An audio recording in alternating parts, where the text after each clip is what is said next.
This is the story of Moses and the Exodus, a biblical narrative about a Jewish boy who guides the Israelites out of slavery in Egypt.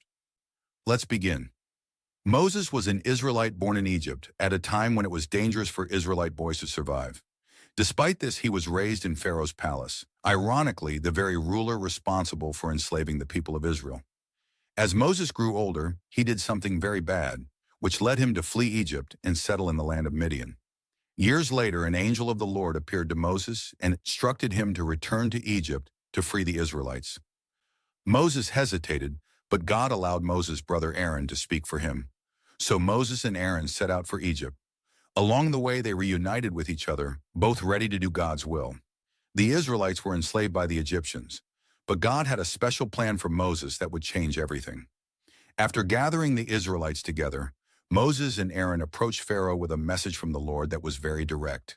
He told him, "Let my people go." Instead of complying, Pharaoh responded by making the Israelites work even harder. The Israelite leaders became frustrated and blamed Moses and Aaron for the increased hardship.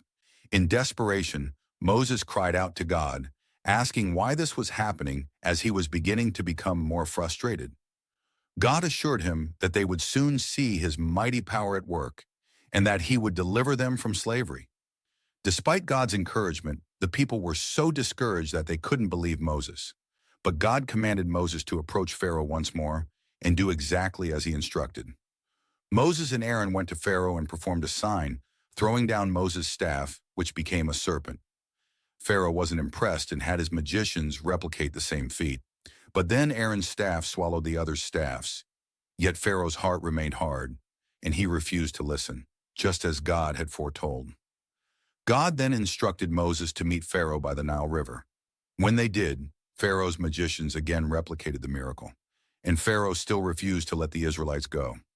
So God sent 9 more plagues to show his power, but Pharaoh's heart remained unchanged.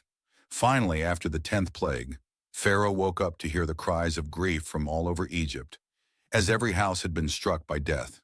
He called for Moses and Aaron and ordered them to leave Egypt with the Israelites. The Israelites left immediately, taking riches from Egypt with them, as well as the bones of Joseph, as they had promised him long ago.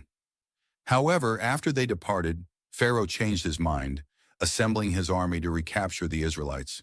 But God made a way for his people to escape, parting the waters and leading them through.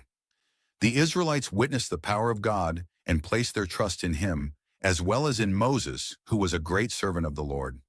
This is one of many well-known stories in the Bible. Do you have a favorite story? Let us know.